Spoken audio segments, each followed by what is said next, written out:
En los años 60 surge en Nueva York un sentimiento de búsqueda de libertad para acabar con las distintas represiones a determinados grupos. Impulsados por ello, encuentran una nueva forma de expresión que responde a la difusión social que tanto anhelaban, un medio que permitía dejar expuesto aquellos mensajes creados para captar la atención del público y crear un impacto social dentro de aquel que lo viera, el graffiti.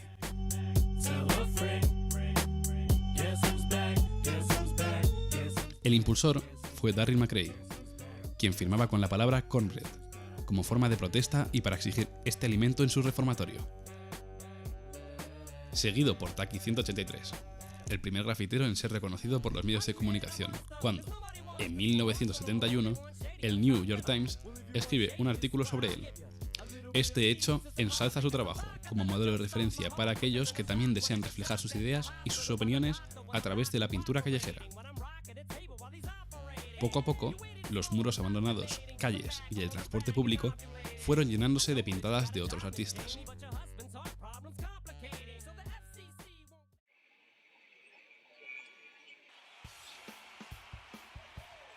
Paralelamente a esto, en España se cerraba la puerta al franquismo, momento clave para dotar a la sociedad de una nueva identidad y libertad que había sido renegada hasta entonces. España recuperó su voz, su esencia y un futuro que consideraban perdido. Surgió así la movida madrileña.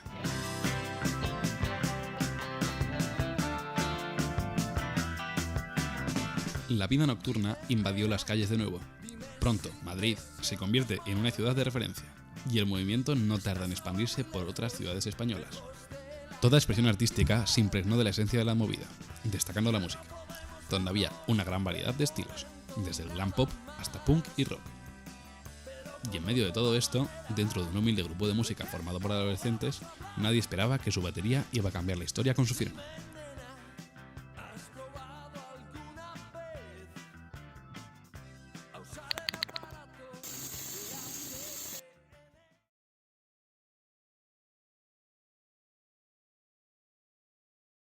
Juan Carlos Argüello, más conocido como El Muelle, nació en 1965 en Campamento, un barrio de la zona sur de Madrid que pronto hizo suyo. Tocó la batería en varios grupos de música rock. Empezó con la música en la mili, porque estaba destinado en la banda, ¿no? En la banda, y empezó allí a tocar el tambor. Hicieron un grupo que se llamaba Salida de Emergencia, algunos del barrio. Para hacer publicidad de su primera banda, fue escribiendo por las calles de Madrid el nombre de esta. Poco después, comenzó a taquear su propio mote. El Muelle fue una gran influencia en el graffiti dentro de España, ya que antes que él no había nadie que se hubiera atrevido a hacerlo. A finales de los 80, llenó las calles madrileñas de pintadas a rotulador y posteriormente grafitis con su mote. Alrededor de estas obras había un aire misterioso que convirtió al Muelle en una leyenda sin que él lo supiera. Uno de los pioneros aquí en España y consiguió que lo que en un principio era una gamberrada pasase a ser todo un arte. La obra más difundida fue muy sencilla, fue su propia firma. Juan Carlos Argüello, más conocido como Muelle, fue un auténtico pionero del graffiti y del arte urbano en España. Se debe recordar la leyenda de Muelle. Te voy a decir yo, era especial, para todo el mundo, una buena persona, se llevaba muy bien con todo el mundo, si te podía ayudar, te ayudaba en lo que sea, a cambio de nada, era chistoso, tenía casi todo, de verdad.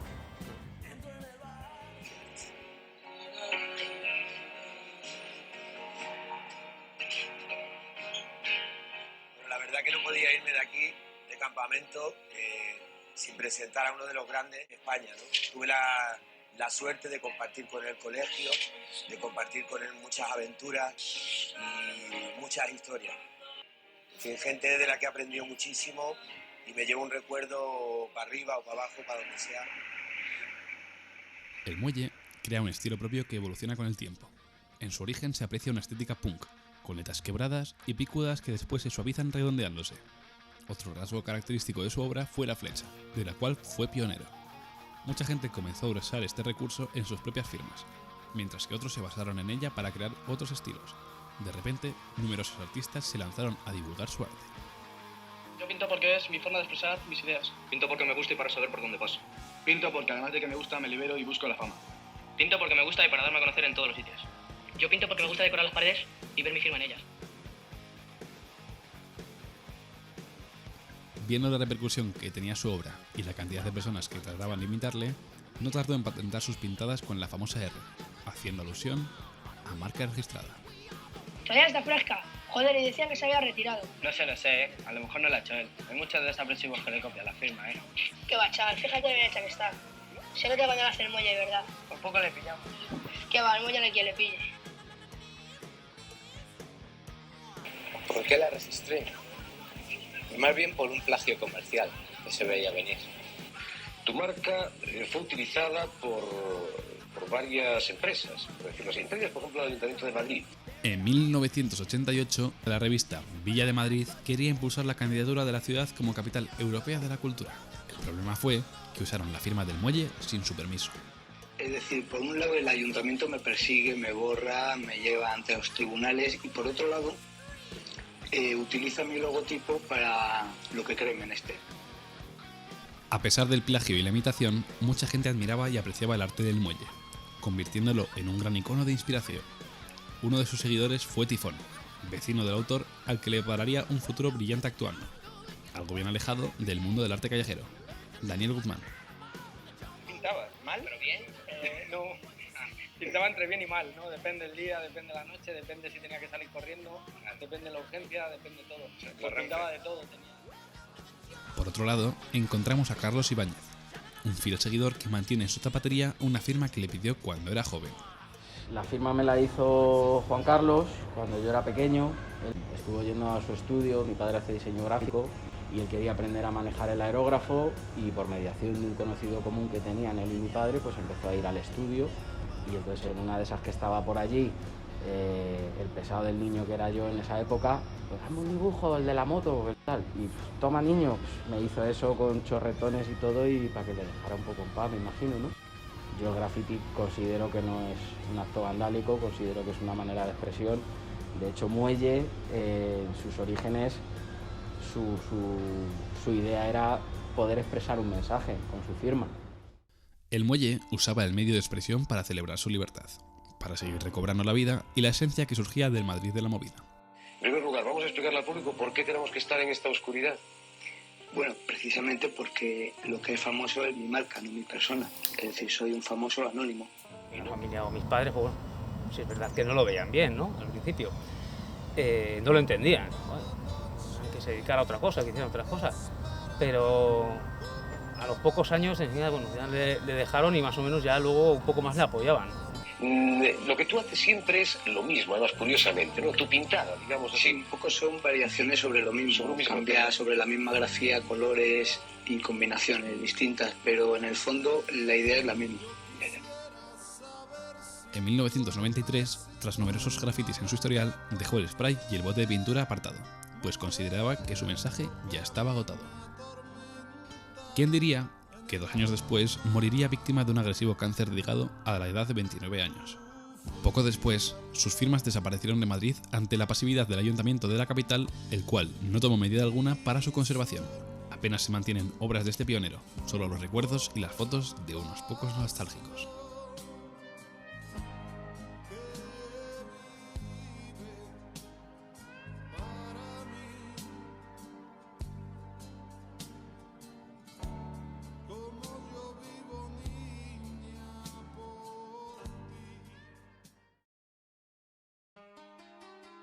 No obstante, la esencia del muelle se encontró lejos de caer en el olvido, gracias a los nostálgicos que, impulsados por esta admiración, lucharon para conservar una de sus obras más conocidas en el centro de Madrid, siendo las últimas que se pueden disfrutar actualmente. Está situada en la calle Montera, junto a Gran Vía, y fue restaurada en 2016 por un grupo de historiadores. A pesar de ser una de las calles más transitadas de Madrid, nadie se para a apreciar ni a descubrir la historia que hay detrás de esta icónica firma. Este es uno de los muchos homenajes que el artista recibió. Destaca, a su vez, el libro Yo conocí a Muelle, escrito por Jorge Gómez Soto, que cuenta la historia de un niño que quería seguir los pasos del grafitero. Podemos encontrar su firma en algunos décimos de Lotería Nacional, en algunos museos de arte contemporáneo y en libros que hablan sobre la historia del grafiti. También se creó un espacio dedicado a su persona, un jardín junto al número 22 de la calle Caravías. En esa misma plaza hay un kiosco de prensa cerrado que la recuerda con su retrato y un graffiti que reproduce su firma. El homenaje más destacable es que la estación de campamento estará dedicada a este gran artista, que llevará en sus andenes vestíbulos y andenes llenos de vinilos con la mítica firma que vistió todos los rincones de Madrid. En mayo de 2021 se realizó una subasta con 15 piezas artísticas del muelle, logrando un total de 78.000 euros, que demostraban el valor de su obra, perdurando a través de los años. Desde que surgió esta forma de expresión artística, el graffiti ha sido definido entre dos conceptos: arte o vandalismo. El muelle siempre ha tratado de alejarse del vandalismo, siendo él aquel que estableció normas de conductas grafiteras. No firmaba en fachadas de casas, ni en trenes, ni en espacios públicos importantes. Buscaba lugares neutros, como podían ser los carteles publicitarios o las casas abandonadas. ¿Tú eres el muelle? Sí. ¿En serio, tío? ¿No lo ves? ¿No te han pillado? Mira, llevo 8 años pintando y me han pasado de todo. Y he aprendido dos cosas. La primera es que no se puede pintar en cualquier sitio. No puedes pintar en los vagones del metro, las paredes de las casas ni las propiedades privadas. Entonces, ¿dónde se puede pintar? Carteles publicitarios, vallas abandonadas, tapias, casas abandonadas, cosas por el estilo. Pero aún así, hay gente que no sigue tiene el gato. Lo que pasa es que hay grafiteros muy agresivos que pintan en donde les pillan. Y eso a la gente le molesta bastante. Fue esta la razón por la que había una relación más que cordial con la policía. Podríamos decir que el muelle simplemente se publicitaba a sí mismo. Las pocas veces que le detuvieron, los comisarios le pedían firmas y pegatinas para sus hijos. Uy, en las comisarías ha habido de todas.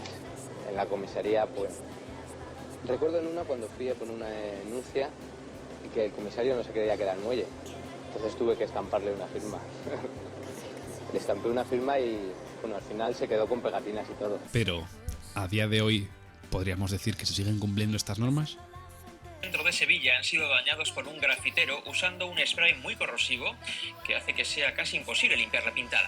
A un grupo organizado de grafiteros que acaba de desarticular la policía. Hay en total 20 detenidos. Sí, han estado 10 años haciendo pintadas en los trenes de Valencia y también en los de Murcia. Y han causado, Pablo y Cara, más de 1 millón de euros en daños. Los grafiteros del Metro de Valencia nos han contado que les da igual pagar hasta 6.000 euros de sanción cuando les pillan. Dicen que todo lo compensa el subidón de adrenalina que les da cuando hacen sus pintadas y después las cuelgan en internet.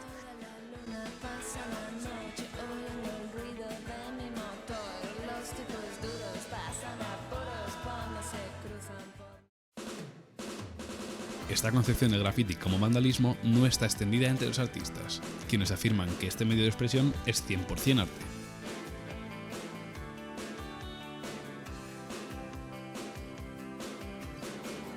En todo arte socialmente comprometido tiene que haber un propósito o una intención, tanto si es simplemente una expresión artística como una manifestación política, social, humorística o irónica.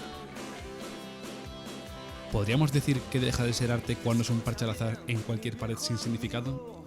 ¿O sigue manteniendo la esencia de la libertad de expresión?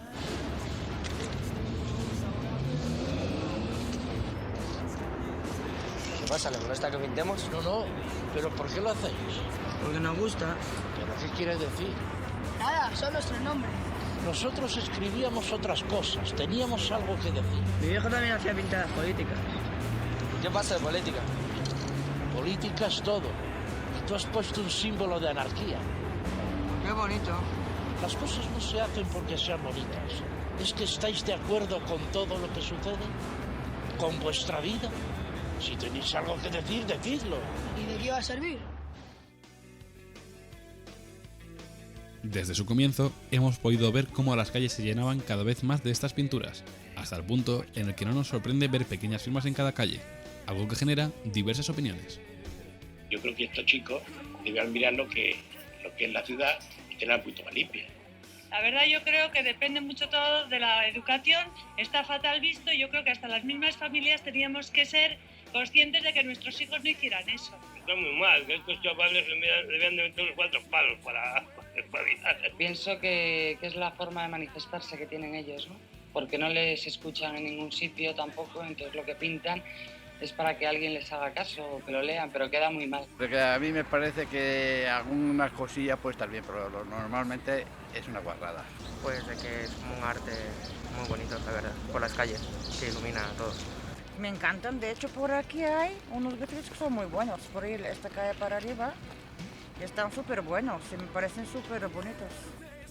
Hoy en día recordamos a Muelle, además de como pionero del arte urbano y leyenda del graffiti, como uno de los primeros luchadores por la libertad de expresión que contribuyó a la transformación de Madrid en una ciudad fresca, moderna y abierta durante los 80. Cuando pintas te sientes vivo y por un momento pues te olvidas que eres masa. En una ciudad como esta hay demasiada mierda y demasiada soledad. De este modo le regalamos a la gente un poco de nosotros mismos.